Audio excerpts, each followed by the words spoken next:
Hello.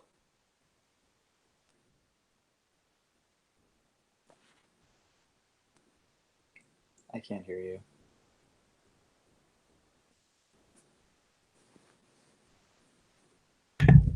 And unmute myself. Now I can hear you. Making progress here. All right. Yeah, it should be a short one, but hey, we'll get it out. Uh, you ready to rock? Yes, just bring it. I mean, I don't really have much to say about the Browns wide receivers. It's all going to be pretty cut and dry. I think we all know who's going to struggle in that offense. All right. Well, a couple of options. We can talk about something else if you have another position group to talk about, or we can just kind of talk about the Browns in general. Do you believe Baker Mayfield is going to throw for 5,000 yards and set the world on fire, or did you watch the Broncos and Texans game from last year and you think maybe we're getting a little too excited? I tend to. Well, actually, yeah, this would be a good conversation topic about like. I tend to when teams get like super overhyped and people like really lean into them. Like people are already saying the Browns are winning the division. I Yeah. don't. I don't subscribe to that because I'm like, let's wait, like pump the brakes and wait for them to see how they look on the field first before we anoint them Yeah. AFC North champs. Well, let's And do that. Let's just talk about the Browns. okay, Awesome, man. All right, we'll get started here. Hello and welcome to the RB1 a fantasy football podcast brought to you by faketeams.com, part of the SB Nation podcast network. I am the host tonight with Pete Rogers out. I'm Clark Barnes. Follow me at NFL Clark, and I'm joined by Jordan Smith. Follow him at Jordan_27. Jordan Smith 27. There we go. Okay. Except don't follow me or throw anything into my mentions now because they've been on fire for the past 24 hours. Yeah, so I heard you fired off a hot WNBA tweet. What happened? So basically, what had happened was, let me actually bring up the tweet for actual context here.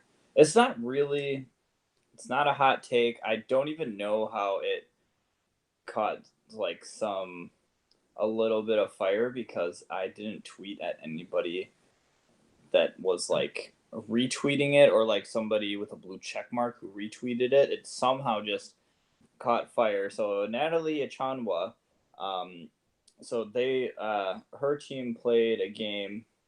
We're talking Indiana Fever. They played a game in Seattle on what day was this even? The 24th. What day is the 24th? Monday, Sunday. I don't even know. That What was day it is yesterday. anymore. Whatever day that is. We're recording on the 25th. So so I think it was on Sunday night.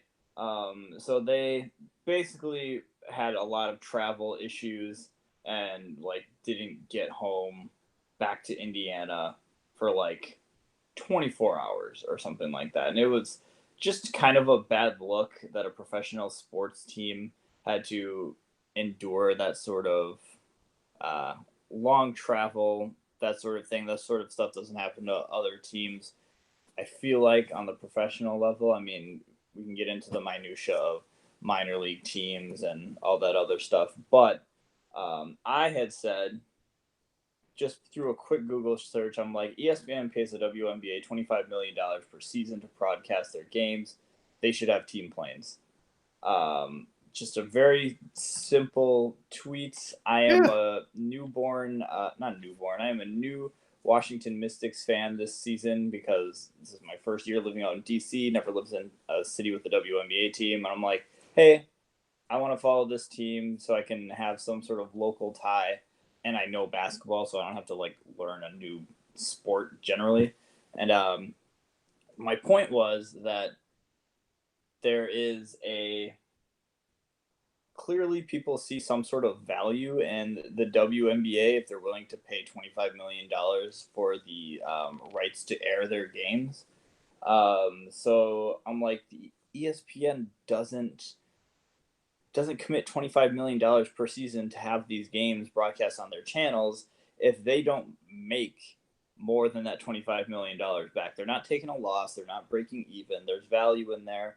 And of course, I feel like it should be implied that this $25 million streaming is not, the only means of income for individual NBA teams or WNBA teams. So I just got a lot of angry people in my mentions, angry men in my mentions saying that, the WNBA, even though the WNBA is an LLC, lost $10 million last year. So they, you can't afford team planes or charters. And it was just kind of a shitstorm. Well, two comments there. I'm really surprised that they fly planes into Indiana. So good for Indiana. They're really, really coming up. Good job, guys. And this harkens back to one of the best sports movies ever made with Major League. Maybe the Indiana ladies owner is going through some kind of scheme to tank to sell the team. Do you think that that's probably what's going on here? You know what? There is some chicanery with the team owners, I feel like, because part of it is that when people are saying that the WNBA lost $10 million last year, the WNBA is not like some sort of, it's not like these teams make all this money for the WNBA, and the WNBA is the business writ large. Like sports franchises make money on their own, and teams break even or are profitable or lose money every single year.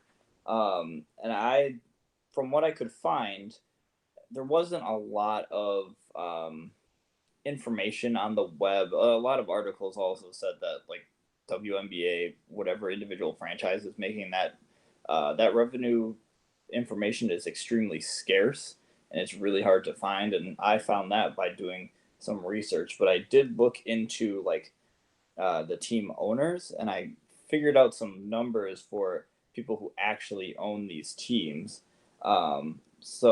Or for some of the teams at least, not all of them, not all 12. The Los Angeles Sparks are owned by an investment group that includes Magic Johnson. The net worth of the total group. Oh no, the net worth of Magic Johnson alone is $600 million. Yeah, he's got that Starbucks money. Got that Starbucks money. Knows how to run a coffee shop. Not really great with running a basketball team. So hopefully he's a silent partner for the Sparks. Hey, apparently that wasn't his fault. So the Washington Mystics owner, Ted Leonsis, has a net worth of $1 billion. Minnesota Lynx owner has a net worth of $2.9 billion. The New York Liberty, who were sold recently but purchased by Joseph Tsai, a billionaire tycoon from China, $9.4 billion net worth. The Las Vegas Aces, this is my favorite one, who moved from San Antonio to Las Vegas, are owned by the MGM Resorts International. So, like hotels and gambling. They have assets totaling $26.1 billion.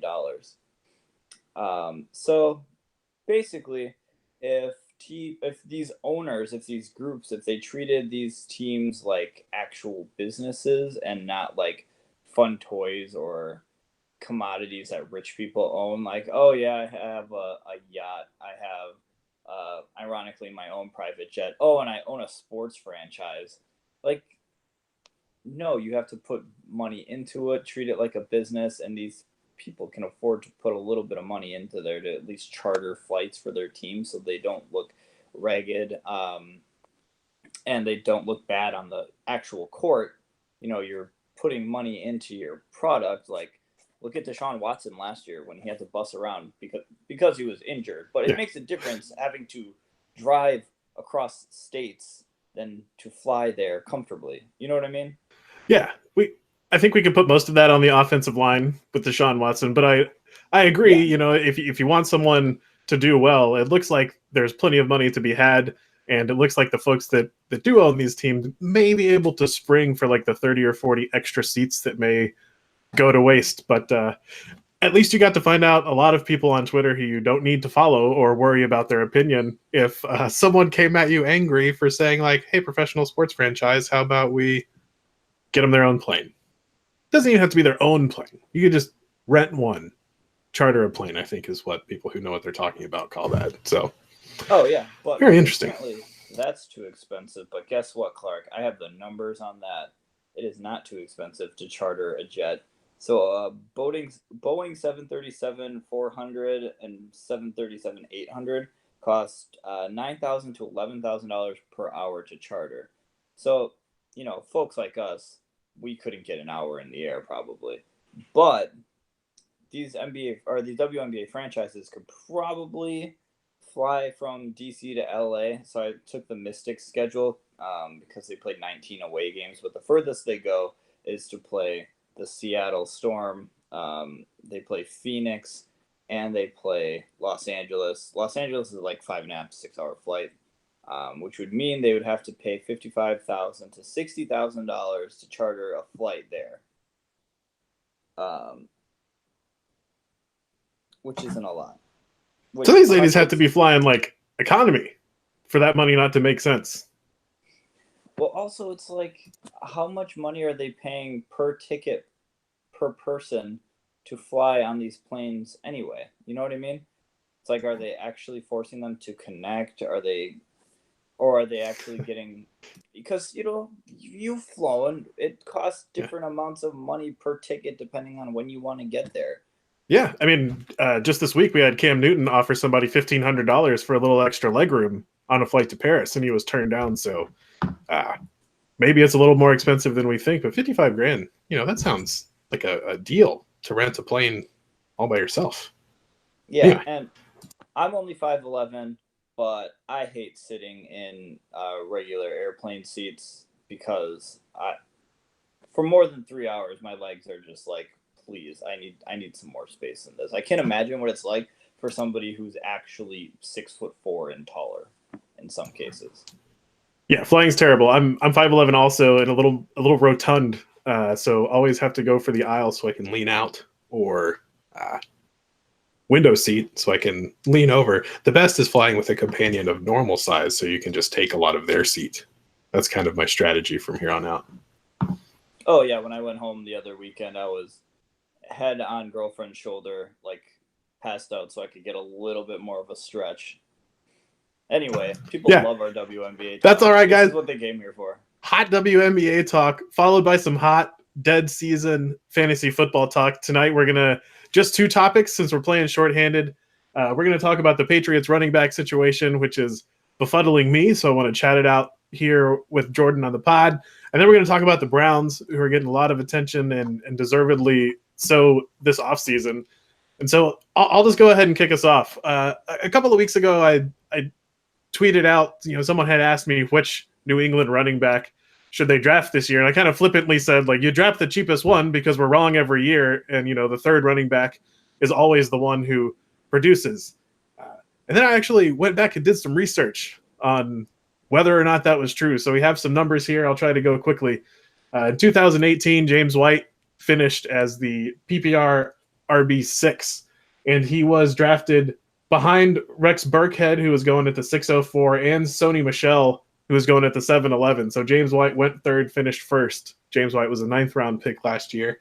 Then in 2017, Dion Lewis finished 5th in PPR and was drafted at the 13-12. Also the 3rd New England running back taken behind Mike Gillislee. The 4th running back taken behind Mike Gillislee, James White, and Rex Burkhead. And then in 2016, people got very close. James White was the first running back taken. LeGarrette Blount was the second running back taken for New England at the 808. And LeGarrette Blount finished 9th in PPR with 1,400 touchdowns on just over 1,400 touches. So I think we're in the same situation with New England again this year. James White is finally getting the credit that he deserves. And I think people are, they have their eye on the New England backfield, even though we've been burned with it so many times because Tom Brady is getting older. He's still a functioning quarterback. But depending on, I think Josh Gordon's situation is really going to be the make or break thing for the Patriots this year, because without Josh Gordon, they're going into the year with, pretty good offensive line, a nice stable of running backs, and Julian Edelman. So no ability really to stretch the field. Or if Josh Gordon comes in, well, then they have their giant wide receiver. When Gordon played last year, had some great numbers with Brady to kind of stretch the field. But I think as the rest of the NFL is moving towards the spread offense, the ever adaptable Bill Belichick is saying, I've got an old quarterback and everybody else is bringing in these safety linebacker hybrids. And he's going to do like we saw in the playoffs. They're just going to line up and run the football. And since this isn't the Seattle Seahawks, I think people don't talk as much mess about that. So out of the New England running backs this year, are you drafting any of them or who's your favorite? I think, just for the sake of consistency, James White would be my favorite. But there's always, remember when we really, as a fantasy football community, talked ourselves into both Mike Gillislee and Rex Burkhead in, separate years, just because we couldn't, figure it out. I'm not sure what the intangibles were that made them so valuable, but we just were like, yeah, he's gonna be the guy. Plug him in. He's gonna go. I don't know what to make of their backfield because we haven't really seen a fully unleashed and healthy Sony Michel. I feel like even when he was playing, he wasn't at 100%, or he wasn't able to, get his footing being a young player and in the New England offense. And then they go out and draft Damian Harris. That's the right guy, right? Alabama running back. I was hoping that you would keep talking because I'm looking it up right now. That sounds okay. Right. Yeah, well, I picked him up in a dynasty league because he was just a running back who kept on falling, and I'm like, you know what? If he was in a better situation, he would have been drafted higher, I'm sure. But he's in New England, and I'm not sure why New England drafted him. Whether it was just like a insurance thing in case Sony Michel, they feel like he's just like a fragile player, or if they're just like, you know what, let's just get as many running backs as possible because screw fantasy football players. We want to make this complicated for them. Yeah, and it was Damian Harris, so nailed it. Good work. I'm a big fan of looking at what teams do in the offseason because it's the only time that we get to see NFL teams being totally honest with you. You can't draft a running back and say, well, we just had to pick and we weren't really worried about it, had to pick somebody. I think picking a running back even late shows that there is some concern there. Last year, Sony Michel looked fantastic when he played and was healthy, but missed a lot of time with his knee. There's already reports early in this offseason that he's had a knee scope done. James White has been really healthy even for being a small back. And then Rex Burkhead has had trouble staying on the field as well, runs really violently and just doesn't seem to have the body for it. So I've been picking up Damian Harris and really late in best ball drafts just because I don't understand why the Patriots would spend premium draft capital. I want to say that he was a second or third round draft pick on the heels of spending a first round draft pick.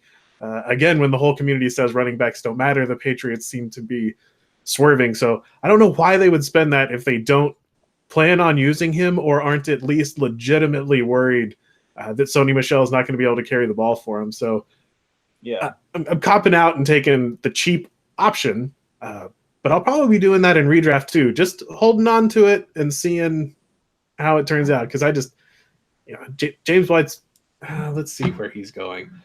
I don't think that he's too expensive. He's certainly not going off the board where he finished last year, but he's still going.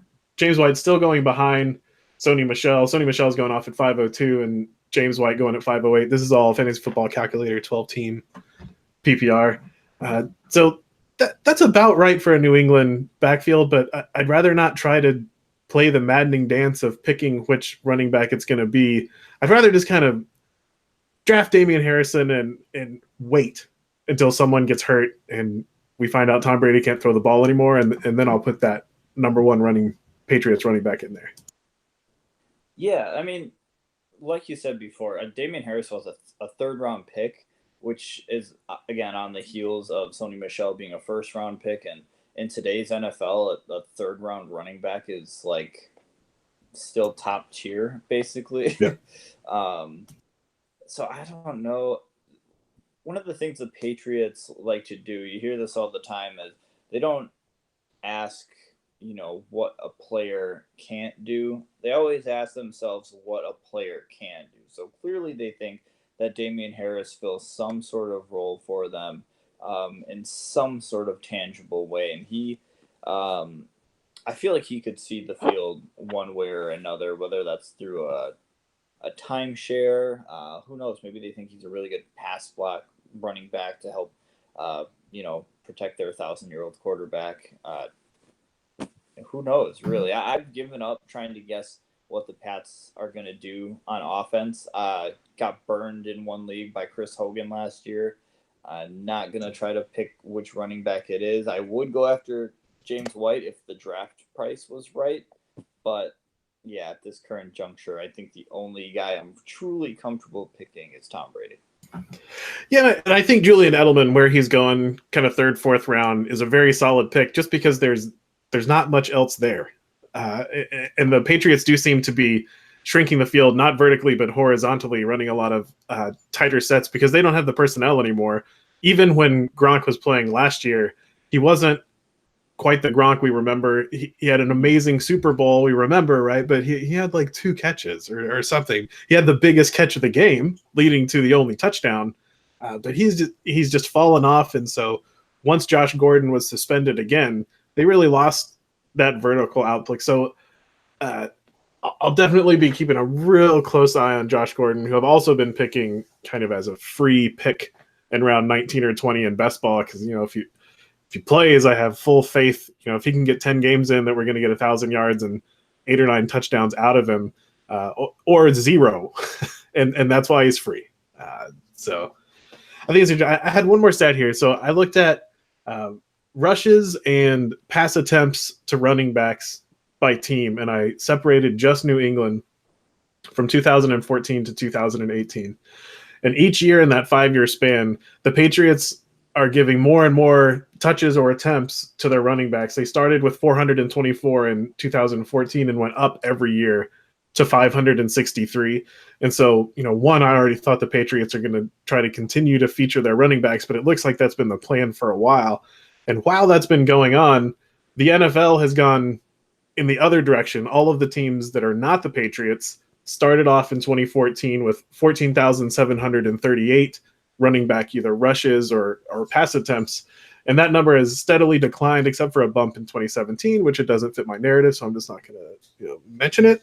And they're down to 14,004 running back touches or completions. So again, this is the Patriots kind of doing the opposite of what the league does. And I don't think they're necessarily set out to do the opposite, but really just taking advantage of the skills that they have. Tom Brady getting older, becoming a fantastic game manager with the pop cap arm. So super tempting situation in New England, but it's still the same old good luck picking who it's going to be.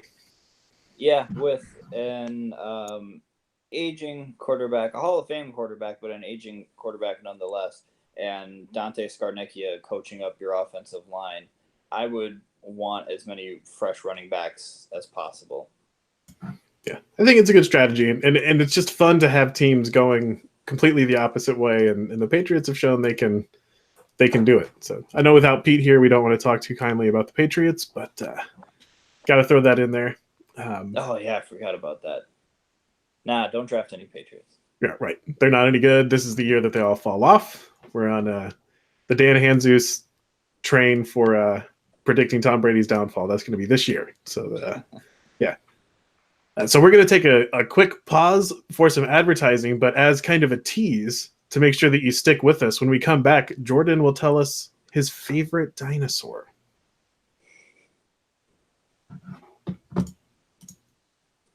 All right, and we're back. Jordan, what is your favorite dinosaur?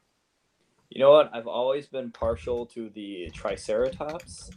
I've always liked that they can get into a good defensive formation with their shield head type of thing, but they can also impale the hell out of you with their horns. So I've always been a big fan of the Triceratops.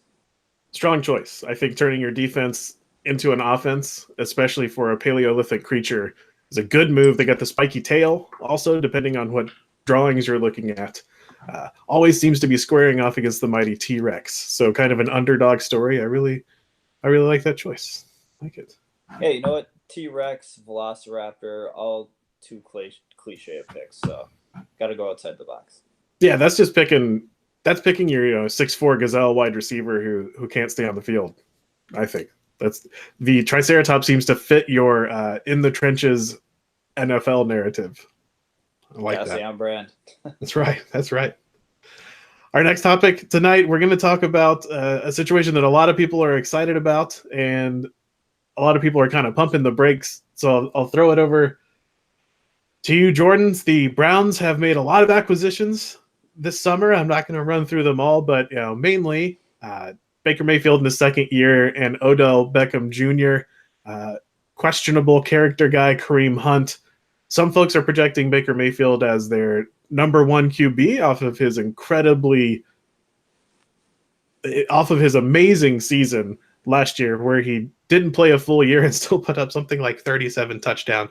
Just looked absolutely lights out, especially in games against the Bengals with a former head coach who didn't let him start commanding the defense. And if anyone wants to see the spread offense at work in the NFL, both games that the Browns played against the Bengals last year are great examples of that.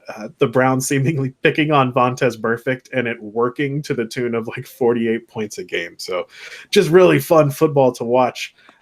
Jordan, where are you coming down on the Browns this year for redraft and even dynasty? Yeah, so what the Browns have done is they've amassed a ton of really great weapons, but it's kind of made for a murky fantasy situation. I definitely think even with the addition of Kareem Hunt, they kind of got to keep Nick Chubb in a future role. He's a home run hitter. I don't want to be banging my head against the wall telling the Browns to give Nick Chubb the ball like I was last year with the Packers and Aaron Jones. I've been on like 100 podcasts of this show talking about Aaron Jones, so I won't bludgeon that to death again. But Nick Chubb definitely needs to be featured. The person I'm worried about the most, especially from a dynasty perspective, would be Antonio Callaway. I think the addition of Odell Beckham Jr. and just the overall freakishness of David Njoku as he continues to get better as a pass catcher. I think they'll definitely cut into what Antonio Callaway can do and what he showed last season. Callaway was like really surprisingly effective in the red zone last year. He had 10 catches and brought 7 of those in for touchdowns, which is something that you really enjoy seeing for somebody who's kind of pigeonholed as a deep threat. Now, he was also very effective on third down, averaging 16.7 yards per catch down the field. But one thing we know about Odell Beckham Jr. is he's a pretty clutch performer. I think and rightfully so, should be one of those guys that should be the guy that Baker Mayfield has as the first read on third downs, because he will get open for you. Jarvis Landry led the team in targets last season, but I don't really see his production dropping that much because of the Odell Beckham addition. I foresee, if I'm to guess, it would be Jarvis Landry and Odell Beckham taking the short and intermediate routes, with Odell Beckham occasionally stretching the field, but Antonio Callaway being the primary guy that stretches it. So that kind of puts him in a boomer bust type of situation, where he could end up having 4 catches for 100 yards and a touchdown or two, but other weeks he might not see the ball very frequently because Odell Beckham is reining in 10 catches for 175 yards and a touchdown himself. You know what I mean? But yeah, I think Jarvis Landry, he remains a high upside wide receiver 2 in PPR leagues, maybe an overqualified flex slot. Odell Beckham is first, second round draft pick.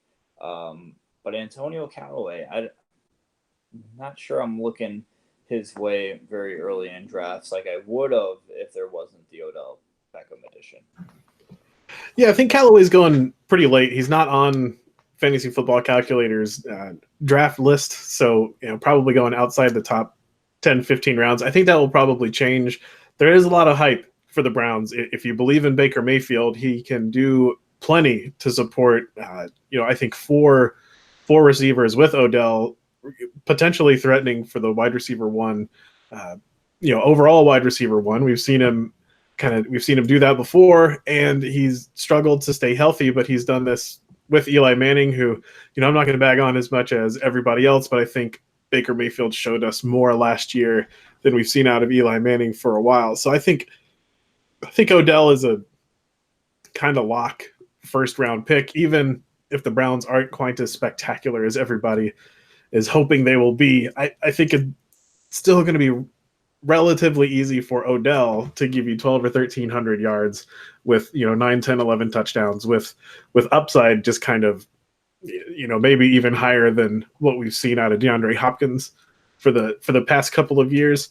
What we saw Freddie Kitchens do the second half of the season when he took over as offensive coordinator was run a lot of spread, ran a lot of two tight end set single back running formation, and then they would kind of flex into a spread formation with 5 wide, having Duke Johnson be the fourth wide receiver. And even without Odell Beckham, they were making some teams look really silly doing that. I think Duke Johnson retains a little value early in the season before Kareem Hunt comes back, and I think that's why the Browns want to keep him, is that he can flex out as that inside wide receiver and go empty, really spread teams out. But I think you nailed it with Nick Chubb. I know people are worried about Kareem Hunt coming back late in the season, but I think that's baked into his cost in the second round. So I'm a believer in Nick Chubb. I had a huge crush on him last year, and as soon as Carlos Hyde got traded, I was dancing around the room because I knew we were going to see what we saw, and then was crushed this offseason when the Browns brought in Kareem Hunt and just kind of made everyone that was in love with Nick Chubb worry about what was going to happen. Now, my prediction for here, and the piece that you want, if Odell in the first is too rich for you, or if he doesn't fall into the early second, is I think that I've always thought Jarvis Landry is good. I thought the knock on him is all he does is catch 100 balls for 1,100 yards. I just never quite understood why that was a negative. In Miami, playing with Tannehill. So the one caution there is last year with Baker Mayfield, he wasn't getting targeted a ton and didn't produce. But I think with Jarvis Landry moving into the second wide receiver role, that we may see kind of the Antonio Brown, Juju Smith-Schuster roles of, now that Jarvis Landry is on the second corner, he can embarrass that guy, and he's going to be open all of the time. What do you think about taking a shot on Jarvis Landry in, say, the 5th, 6th round? Yeah, I remember that conversation happening in football circles too about Jarvis Landry when he inked that big contract with the Browns, or when he got traded there and sign and trade, something like that. I don't know. When he ended up on the Browns, it was basically like, oh, he's only he only gets catches and he has a low yard average, and I'm like, he played in Miami. His quarterback was Ryan Tannehill, but he was still a route running technician. Like, there's nothing wrong with being a guy who can just get open. That's all you need in the NFL, is just a guy who knows how to get open. And that's what Jarvis Landry is able to do. And you're right, he'll be able to do that a lot more effectively when the team's second best defensive back is on him and not the primary lockdown guy. And Nick would be mad at us right now. It took us this long to wax poetic about the god Todd Monken.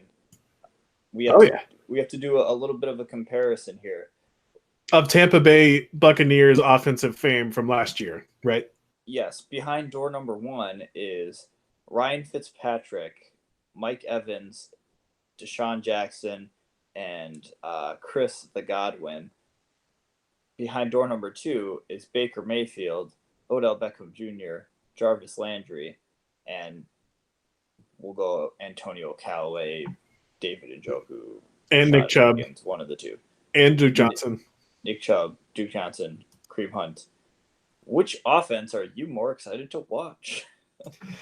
Yeah, and I think that's an actual fair question because they're both so exciting. I think Deshaun Jackson leaving the Bucs is going to hurt because even though he never seemed to get on the same page with Jameis Winston, Deshaun Jackson is still incredibly fast, and defenses just have to roll a safety over to that side of the field, and I think that's what we're going to see Odell Beckham do. Odell Beckham, I hesitate to say is just as fast as Deshaun Jackson, but I think he probably is. But he's also a more dynamic wide receiver than Deshaun Jackson, who is not a one-trick pony, but I don't think he's quite got those Antonio Brown, Odell Beckham quicks. So this offense is gonna be fun. Let's not forget too, Mike Evans is a wide receiver 1. He's a legit wide receiver 1, and for whatever reason, we're kind of cooling on him a little bit after a really good, first and second season. Not me. In my way too early ranks, he is my second or third wide receiver. 1, because you got to get some clicks, and 2, because he's fantastic. He had a horrible year one year. Remember when he only got 1,000 yards? Like, can you imagine what he would do if he had a consistent quarterback? Yeah, it'd be great. So since we've strayed off topic, and I'm happy to talk about Tampa Bay too. What do you think about Jameis Winston? Him and Mariota seem to be one of the most hyped 1 and 2 quarterback combos in a while, where both have turned out to be the wrong answer. Yeah, for wildly different reasons too. Mariota because he can't stay on the field. Jameis Winston because he tends to suck on the field. But Jameis Winston is. I keep on preaching this whenever Jameis Winston comes up. Is he's kind of always been that mistake-prone quarterback since college. He won a national championship, but at the same time, he had one of the best defenses in the country. Actually, in the past couple of years, that was one of the best Florida State defenses there was. He would throw picks. 5 or 6 guys go on the first 2 days of the draft from that team. Something ridiculous. Like that. Yeah, like Jalen Ramsey was on that team. He would throw picks all the time, but he would have a good defense who would slow the other team or prevent the bleeding from getting too excessive, and then he would be able to get his shit together and regain his focus. Bruce Arians said something like he sees something in Jameis Winston and his footwork, and that maybe he can correct that a little bit to get those mistakes down. Bruce Arians, again, he was comfortable. He was happily out of the league. Well, maybe he wasn't happy being an anchor, but he was out of the league, and he wouldn't have taken a job, I don't think, at the Tampa Bay Buccaneers if he didn't feel like there was, something to work with, at least a little bit. Like Bruce Arians, I feel like is the type of coach otherwise who you'd have to lure out with a team who was just about there. They just need the right coach. But Tampa Bay is far from there. So he must see something in the quarterback that he likes. Yeah, it'll be interesting. Even though Deshaun Jackson and Adam Humphries, I think, left, there's still a ton of talent with Chris Godwin, Mike Evans, and O.J. Howard. So now the backfield is where we're starting to hear a lot of glowing praise for second-round pick Ronald Jones, who had a historically terrible year last year. I don't have the numbers off of my head, but if you watch the Tampa Bay Bucks or follow them at all, he had a terrible year. People really don't like Peyton Barber, though, who handed in quite the journeyman season, not scoring very often. He's going off in the 10th, 11th round of drafts, and I think he's a great value, kind of that late pick where, if he scores a couple of touchdowns in the first 3 or 4 games, you can start sliding him into your flex. And if it turns out they're giving Ronald Jones the ball, you can just cut him and you've lost nothing. Yeah, it'll be interesting to see. Jameis Winston has turned out to be, to quote the late, great Danny Green, he is exactly who we thought he was. He's been the exact same quarterback in the NFL that he was in college. Yeah, and the thing is, it feels like Jameis Winston has been with us for a while now, but he's only really 25. As much as we'd like our first overall picks, at quarterback to always come out and be Andrew Luck. Sometimes they're Sam Bradford. So maybe that could be his destiny, or maybe, just at 25 years old, he could still turn into I don't know, at least a division-winning quarterback, maybe. Yeah. And I think a lot of times you're right. And you hit on a good point there. We get too impatient because we've seen one person do it. That kind of ruins it for everyone else. We saw Odell Beckham and that wide receiver class come out and light the world on fire. And we forgot that before that, we usually gave wide receivers 3 years before we expected them to produce. Now we just expect it right away. I want Jameis Winston to do well just because the more good quarterbacks there are, the better. I'd like to see him do well enough just to lose because he seems kind of like a jerk from what we hear. But I don't usually break those ties on my fantasy team, so I'll load up on the Bucs this year. I'm looking forward to it. You mentioned Chris Godwin. He's going pretty high. I'll pull up the numbers here. He's going in the 5th. Are you taking Chris Godwin in the 5th round? I tried to get Chris Godwin on all my fantasy teams last year. It didn't pan out as well as I had hoped, but Deshaun Jackson is gone, so there are targets to be had. We can't forget the Bucs still have Cameron Brate along with OJ Howard. So, depending on who the quarterback was last year, that was the favorite tight end because Jameis liked to lean a little bit more heavily on Cameron Brate, especially in the red zone. I like Chris Godwin though. I think he's one of those guys who just is maybe he's not going to just suddenly break out and have a really epic year, but he's taking incremental steps season by season, getting better. Yeah, those are some good players to keep an eye on. I think, personally, if I'm the Bucs, I love the 2 tight end set with Brate and Howard on the field at the same time. That gives you a lot of receiving options.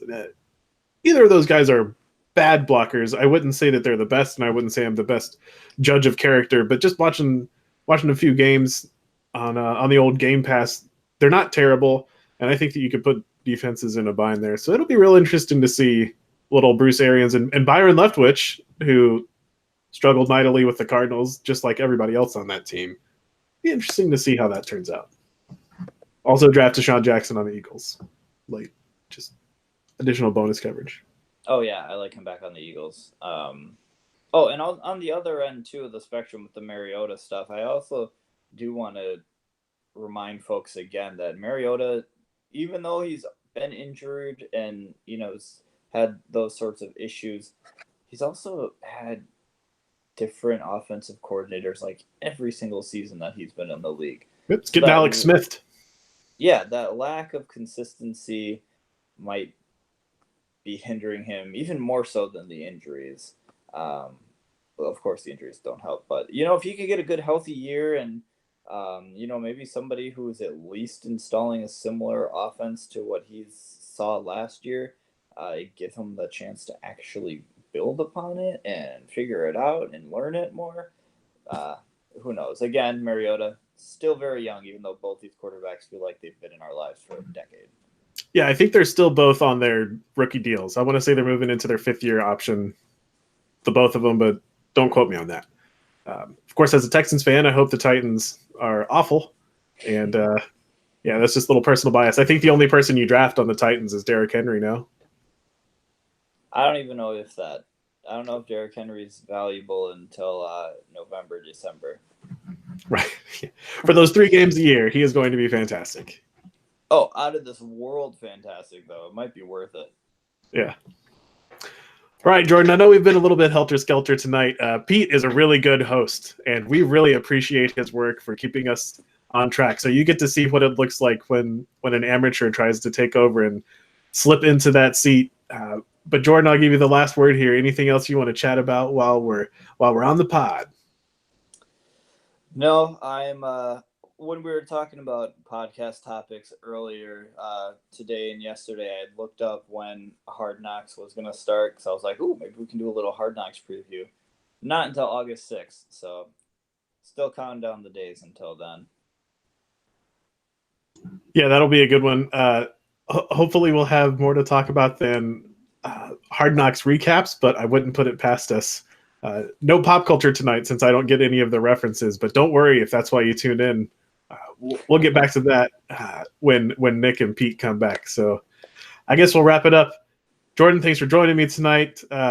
So for the RB1 podcast, I am Clark Barnes at NFL Clark. Don't forget to follow Jordan Smith at Jordan_Smith27 for all of the hot WNBA and women's athletics sports takes. Thanks for listening. All right. I think that's it. Fun. 40 minutes. You know, we were a little bit all over the place, but I think that's exactly how football conversations with your friends go, you know? I love it. Like these things all weave together so naturally. You know, we start talking about what we're going to see in Cleveland. I forget how we transitioned to Tampa Bay. Then we start talking to Deshaun Jackson, and I was just about to go on the Eagles. But I was like, well, it's a long off season. Let's save something. It was like 6 degrees of separation from the Eagles. It's like they're all interlocked in some way. I'm so in on Wentz this year. I just decided that he's not going to get hurt. I'm in. Like, got a contractor. But sure, there you go. Now is the year to go in on the perpetually injured guys. Yeah. Now they'll want to keep him healthy. I'll start that narrative. I'll write an article saying now the Eagles have reason to protect Carson Wentz. It'll be a whole thing. Yeah. All right, man. Thanks a lot. I'll see you around on the Slack and see you next week. Yeah, sounds good. Later. All right, bud. Later.